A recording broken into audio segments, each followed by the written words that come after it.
powerful effect. Just Vindicate is very, very good, but the downside is significant. So you really have to sort of build your deck with the card in mind. And once you've sort of gotten past that level, you can really take advantage of the power level of it. I started out with some garbage like Skin Render, just sort of trying to really make it work, and ended up cutting all that stuff this morning before I got here because it just was absolutely garbage and not doing anything productive. Okay. Another two interesting removal spells you're playing, not a lot of people are. Sever the Bloodline and Life's Finale. Have these performed for you today? Sever's been doing okay. It's gotten Gravecrawlers, which is, not irrelevant. Life's Finale has actually been very good. Occasionally, Zenith just isn't good enough, and you just need to kill 6-drops. Yeah, sure.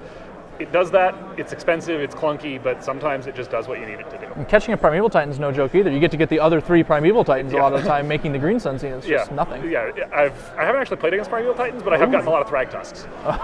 So it does work there too.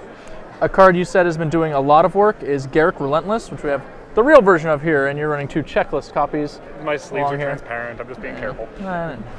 So we've got our Garruk the Relentless here. How's Garruk been? Why is he so good? Spectacular. Against all the aggro decks, he's just an endless stream of 2/2s that just does just chump blocks everything, and for value most of the time. Sure. And when you need him to flip and kill something, he can do that too, unless you're trying to kill Hero Platehold, which doesn't work so well, it turns out. Yeah, it's tough. It's a tough game. And our other Planeswalker compatriot, Tamia, while you are also running Liliana's, I didn't really want to give her that much. We're familiar with one Lily, 2 Tamias. She's one of the very few ways in the format right now that interacts profitably with Thragtusk. Oh, that's true. Just because you can't really kill it with value unless you at least have one of your own in play. Sure. And so she's just a very easy way to sort of, hey, you have a Thragtusk, I'm just going to beat with mine anyway, because win condition of choice right now is Thragtusk, because that's 3 green cards in the deck. Thragtusk, Beast Within, and Garruk. Card is selling out, and it's in a lot of decks, especially the ones sitting at undefeated. Yeah. You're on 1 loss going into this round, I am. correct? I'm still X1.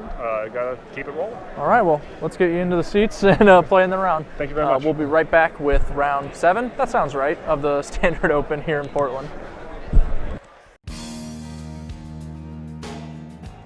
SCG Live is brought to you by StarCityGames.com, where you can now pre-order Return to Ravnica boxes, cases, fat packs, and more. With great prices, excellent customer service, and the world's largest Magic the Gathering singles inventory, StarCityGames.com is your one-stop shop for all your Magic the Gathering needs. Visit us on the web at www.starcitygames.com and pre-order Return to Ravnica today.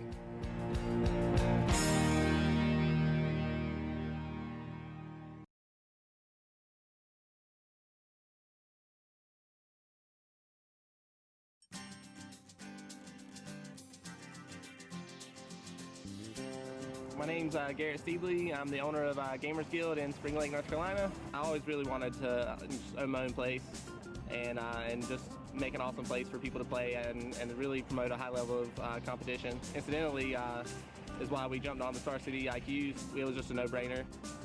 Tested the waters with a regular IQ. It was pretty inexpensive.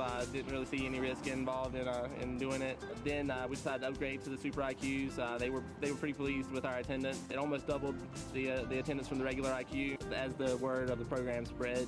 And more stores started jumping in on it. It just exposed it to a ton of more players. But really, without having a well-publicized event, people aren't just going to travel because everybody thinks their local store is just amazing usually. So it's not going to give them reason enough to really drive out there. But when you put the name brand, Star City Games behind the event, that just carries a lot of weight with a lot of serious players. So those players travel down for IQs, and for the most part, they just kept coming back because they respect Star City Games. They respect how professional and how competitive we are here, and they really enjoy the store. It is incredibly helpful for the stores. It is such a great way to help out your store and help out your players. Your players want to play Magic, then your players are coming in, they're spending time in your store, they're having a good time, they're playing more Magic, they're buying cards, they're buying boosters, and they have something to look forward to. The winner can go to a much larger tournament, the Invitational, have a great time, win some money, come back, tell great stories to their players, tell the TO what a great time it was, and they say, let's run another one. It's just created, significant repeat business, especially on a major event. Definitely have no complaints. There's definitely no drawback. Exposed us to a lot of the clientele that we wanted to bring into the store.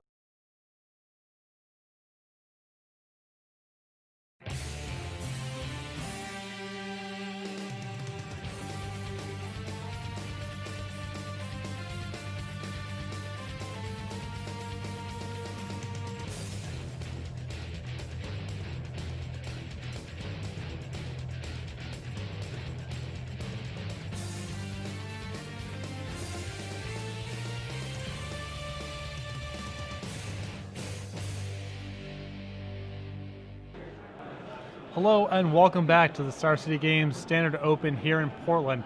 I'm Patrick Sullivan and Cedric